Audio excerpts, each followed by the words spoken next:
State of Texas versus Jacoby Damon Broussard. You, Mr. Broussard, Yes, sir. present with your attorney, Mr. Adams, and the state's attorney. Yes, sir. Earlier, you entered a plea of guilty to the first-degree felony of murder in this case. A pre-sentence report has been prepared. The agreement is whatever sentence shall not exceed a cap of 30 years imprisonment. So we really are looking at no less than 5, no more than 30 years confinement in prison. I believe there aren't any other options, correct? Correct. Adams, go ahead on behalf of Mr. Broussard. Judge, if you look at page 1 of the pre-sentence investigative report, and I'm looking right above defendant's version, you'll see that it was 3 people that was all charged with murder: Jacoby Broussard, Arthur Small, Charles Moss, and they all were charged with murder. Prior to today, it's my understanding that Arthur Small and Charles Moss has already pled before your court, Judge.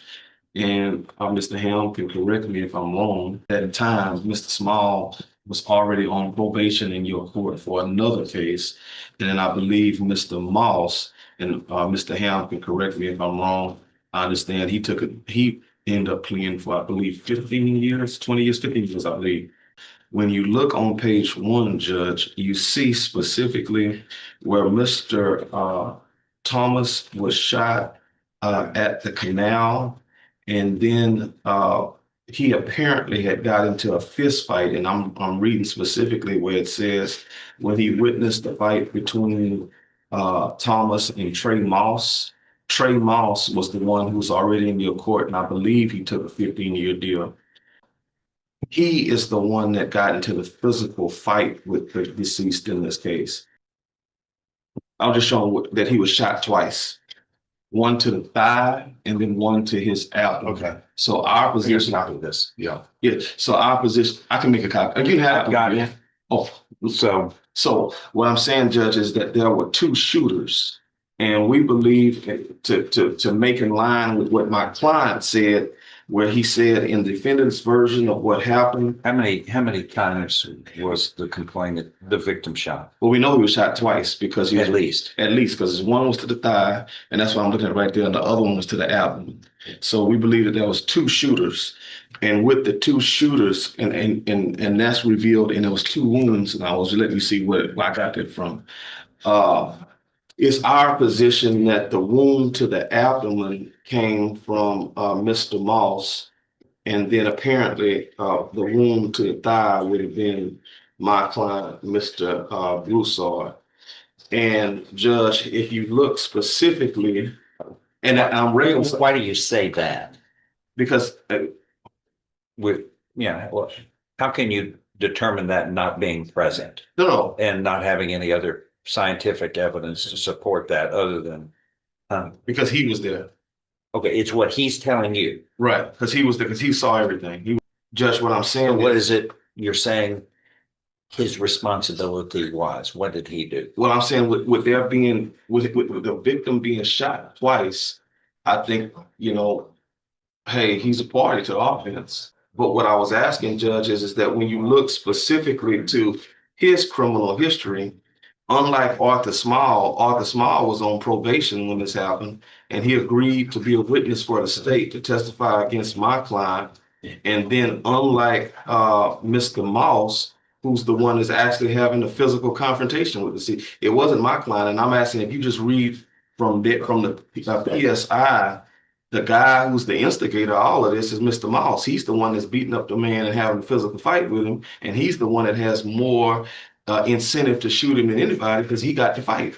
And our position is that you had 2 shooters. My client is culpable for firing a shot, but the one who is the most culpable is Mr. Moss. And again, like I said, Mr. Ham can correct me, but I thought, if I'm not mistaken, he received 15 years. I could be wrong, it might be 20, but I know it was not 30 years. And what I'm asking the court is, Judge, is that if the man who we believe is the most culpable got 15, I don't believe my client should get the max out 30 years. And the reason I'm concerned about that is is that, Judge, if you look on page 2, I see where the mother went in there said that she wanted him to get 40 to 50 years in prison, and the dad felt that he should get more than 30. The person that was most culpable was Mr. Moss, and Mr. Moss did not get a 30-year sentence. And since he didn't get a 30-year sentence, it's not going to be fair for my client to get hit with 30 years. There's no doubt, according to the autopsy report, it's no doubt he was hit twice. There's no, absolutely no doubt about that. One to the thigh and one to the abdomen. And I think that my guy is responsible for the thigh, but he's not responsible for the one that went to the abdomen. No, you've seen the pre-sentence report. Yes, He's not responsible for anything. no, I didn't say that. That's what he says here. Okay, but He's not, he didn't shoot anybody. no, I hate, and I So, think that, but you're saying he did shoot somebody. I think that he needs Is that to right? clarify that. Yeah, he needs to clarify that. Oh, he does? Right. Well, he was pretty clear here in that when he pleaded guilty, which was odd, but then he later admits he didn't shoot anybody. That's his inference here. But you're saying he did, even though you weren't there. You know, I wasn't that, Judge, but the thing is, like I said, and the reason why I brought that to your attention, just looking at the autopsy report, to suggest that there was 2 wounds, and there's no doubt about that. I'm not surprised. I'm looking at what all this says. It's a pre-sentence report. He's trying to play both sides. I'm guilty, but I'm really not guilty. He can't figure out which one he is, Mr. Dr. Jekyll or Mr. Hyde. And That's kind of a problem. that's why I was trying to reconcile his statements with the objective How do you data. reconcile?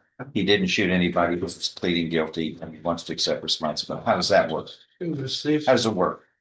No, I think that he's going to accept responsibility for firing. But that's not what he says here. When he had a chance, he pleaded guilty under oath, but when he went to talk to the probation office, he changed direction completely.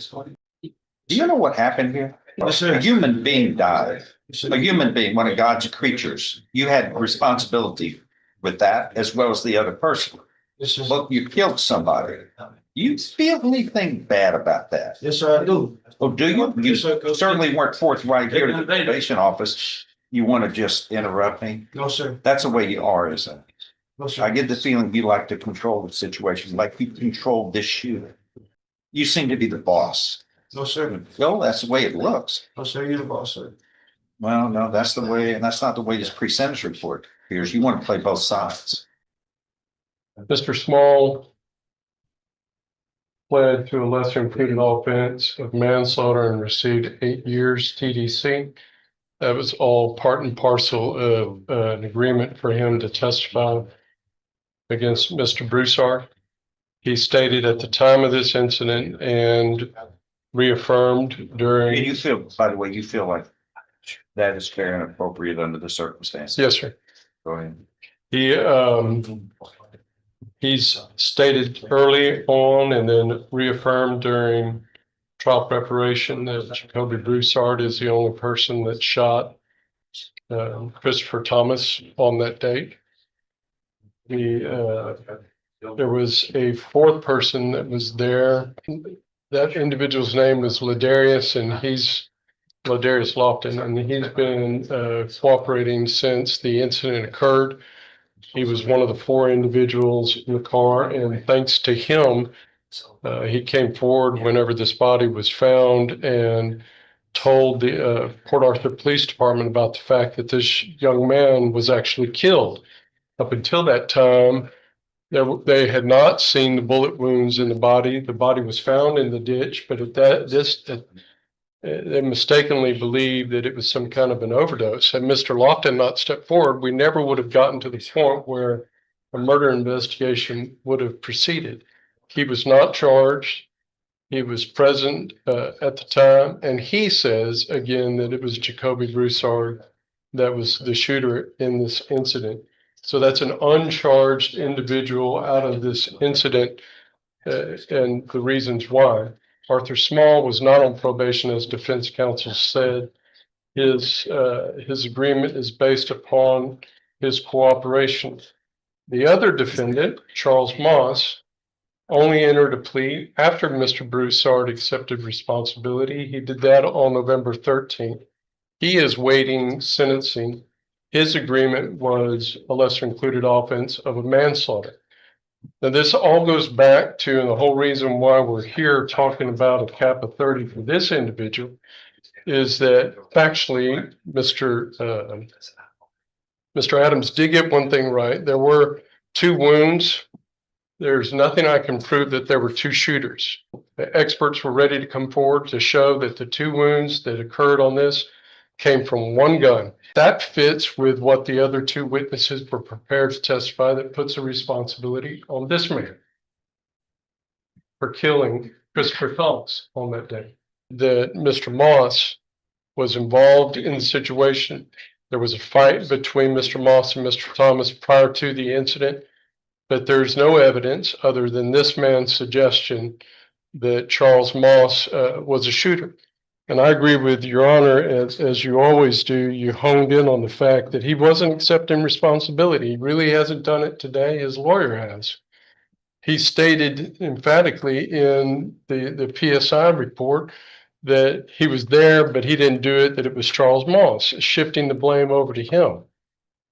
The only thing that's good about that is that him making those kind of statements led to Moss accepting responsibility afterwards. But it doesn't step away from the fact of he killed a man. He killed a man that day. He left him there in a ditch, half clothed, shot in 2 different spots, and he's the one that's responsible for it. His parents are hurting. You can read that. Their wounds and their emotions just come out on the pages where you read what their responses are to this. I've dealt with this family from the very beginning of this incident when it first got indicted, and we learned that unfortunately Mr. Adams represented the decedent before this offense occurred. This family has never been satisfied with how the system has worked in this regard. They did approve the agreement that I made, but it was very reluctant, as you can tell by their statements here.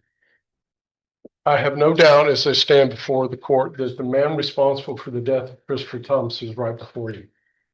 He pulled the trigger. It resulted in the 2 wounds. The 2 wounds is what caused that death. The concession to bring it down to 30, as opposed to the cold-hearted killing that it was, has a lot to do with all those facts I was just going through. There was a lot that was going to get muddy at the time of trial. There was going to be blaming on other individuals instead of accepting responsibility. I thought I had it worked out to where that was going to occur, and then we get his statements here. That being said, nothing has changed. The facts of the case, which are that Mr. Thomas was shot 2 times with the same weapon. In order for it to occur, as defense suggests, there would have had to have been some exchange between Mr. Broussard and Mr. Moss so that one shoots and then the other turns around and shoots. Is that possible? Yeah, it's possible. But it doesn't change the fact that this is the individual that 2 witnesses says killed that man and left him for dead in the ditch. 30 years is what's appropriate. Judge, one point that Mr. Hamlin is leaving obvious is that witness, Mr. Small, has made multiple statements. When he first was approached and gave an interview, he said one thing. Then later on in the case, when the DA's office investigated, he says another thing. My only point is that Judge Moss, as Mr. Ham stated, has entered into a plea agreement, and he's saying it's coming back for sentencing. It wasn't a 30-year cap on Mr. Moss. And what I'm saying, Judge, is by way of extrapolation and by way of deduction, when you read the first page of the PSI, it was Moss who had a physical fight with this deceased guy. It was Moss that was the one that was throwing blows with him, punching him. That was Moss, and the deceased came back. So if Out of everybody there, the guy, in my opinion, that would have been the most heated, the most angry is going to be the one who had the physical fight. And what I was trying to say, Judge, and that's why I kept pointing out about the two wounds, one to the leg and one to the stomach. You had two shooters, and that Mr. Moss is going to leave out of here with what, 15 years or something on the cap that he made for Mr. Moss. What I'm saying is that my client should not get 30 when, if you look at his criminal history, to my understanding, Judge, when you look on the last page, he doesn't have that criminal history at all. At all. He did go to Memorial High School. He has had employment. And I think, like you said, Judge, it's best for me to, let him do more talking than me. But all I was trying to get the court to see is that there were two shooters based upon the wounds, one to the thigh and one to the stomach. Okay. Now, I guess the question for you today is do you accept responsibility for the wound to the leg? Yes, sir. Take full responsibility. Yeah, they know. And with that, he's taking. So what I want to do, Judge, is to correct and amend the PSI, because what he is saying is what I said. Does that kill the man? The wound to the leg? Well, I think that when you if two people Did that shoot, kill the man? I I take it from your silence, you don't have any answer for that. Yeah, well, pre-sentence report, are there any objections to the pre-sentence report? no, I'm not going to object. Then it's made a part of the record for all purposes. According to the authorities that investigated this case, they disagree with you. Yes, sir. It is determined that Jacoby decided to fire shots at Thomas, striking him multiple times. After he shot Thomas, they left the scene. And then the next morning is when the deceased's body was found in the canal, left to die. Yes, sir. Looking off as though they had a big meal and were going somewhere, watch a ball game or something. It just flippant. To treat a human being like that is disturbing, and to change stories through this pre-sentence report, you are not guilty, and then, but you are guilty, trying to figure a way to manipulate through this without being held responsible. But the investigators who were close to this case and investigated it believed otherwise. Both of you have pleaded guilty. Both of you are responsible for the death of this human being. The mother states he should get at least 40 to 50 years in prison. None of them called 911. None of them rendered aid to my son. And he was left there to die, and then to be found later the next day. The father of the deceased, he shot my son, made a choice to do that. He should get more than 30 years. Mr. Broussard, anything else you want to add? I apologize. I'll take full responsibility. How do you take the life back? Sir, I wish I can. Yeah, well, do you think an apology makes a difference to that family? I sure, and I apologize to the family. It just happened. It shouldn't happen. They don't, I guess they're going to, there's not much they can do about it, but they want their child back. Can you do that? Sure. You shouldn't have taken it away from another human being. It's not, it was our creator who created it, like created you. You have no right to take it away. You understand? Yes, sir. You have to pay a price. You pleaded guilty in this case voluntarily. You were mentally competent to do so. You understood and appreciated the consequences of pleading guilty. There was sufficient evidence supporting your guilty plea from State's Exhibit 1 admitted in the plea hearing to find you guilty beyond a reasonable doubt. I now find you guilty beyond a reasonable doubt of this first degree felony of murder. I am following this agreement. You are hereby sentenced to confinement in the institutional division of the Texas Department of Criminal Justice to serve a term of 30 years. The judgment shall reflect that a deadly weapon, namely a firearm, was used in the commission of this offense. It will be rendered on the judgment. You will be given credit for all time you have served and that relationship to this case. This is the sentence. This is what's fair and just. Unfortunately, I would just wish there was something in the law we could figure out how to bring life back. But it is forever when it's taken away, and you were responsible. That is all.